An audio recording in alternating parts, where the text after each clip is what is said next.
सांप के हमले में नेवले के सुरक्षित रहने के पीछे दो प्रमुख कारण बताए गए हैं। दोस्तों, नेवले की सुरक्षा का सबसे पहला कारण ये है कि वह सांप के साथ भिड़ंत के दौरान अपनी गजब की फुर्ती से उसके हमले से बचता है। इसके अलावा नेवला लड़ाई के दौरान अपने फरों को काफ़ी सख्त कर लेता है। सांप और नेवले के बीच हमेशा 36 का आंकड़ा रहता है, ये हम सभी जानते हैं।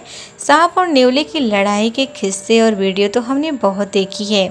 सांप और नेवले को लेकर कई लोगों के मन में तरह तरह के सवाल उठते हैं। उनमें कुछ सवाल काफ़ी साधारण हैं, जैसे सांप के काटने पर भी नेवला क्यों नहीं मरता, और क्या नेवला सांप के मुकाबले ज़्यादा जहरीला होता है।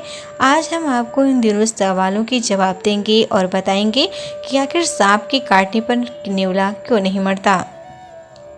इसके साथ ही आज हम आपको ये भी बताएंगे कि नेवले और सांप में ज़्यादा जहरीला कौन है। सांप और नेवले की लड़ाई हम सभी ने देखी है। अब चाहे ये लड़ाई हमने अपनी आंखों के सामने देखी हो या फिर किसी वायरल वीडियो में, लेकिन देखी जरूर है। इन दोनों जानवरों के बीच होने वाली लड़ाई में नेवला अक्सर बाजी मार जाता है और सांप को दुम दबाकर जंग के मैदान को छोड़कर भागना पड़ता है। इस लड़ाई के दौरान जहां सांप अपनी जान बचाने के लिए नेवले पर कई हमले भी करता है, लेकिन नेवले को कुछ नहीं होता, जबकि वहीं सांप यदि किसी इंसान पर हमला कर दे तो उसकी मौत तक हो जाती है। तो आखिर नेवले में ऐसा क्या है जिससे वह खुद को सुरक्षित बचा लेता है। सांप के हमले में नेवले के सुरक्षित रहने के पीछे दो प्रमुख कारण माने जाते हैं। नेवले की सुरक्षा का सबसे पहला कारण ये है कि सांप के भिड़ंत के दौरान वह अपनी गजब की फुर्ती दिखाता है, जिससे हमले से बचा रहता है।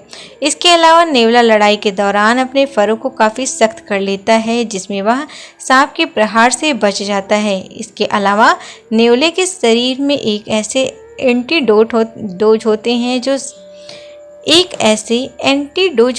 जो सांप के जहर की एक सीमित मात्रा को सहन करने की क्षमता होती है, और यही वजह है कि नेवला सांप के हमले से बच जाता है।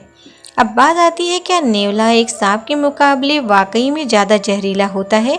इस सवाल का एक सीधा और मोटा जवाब है नहीं।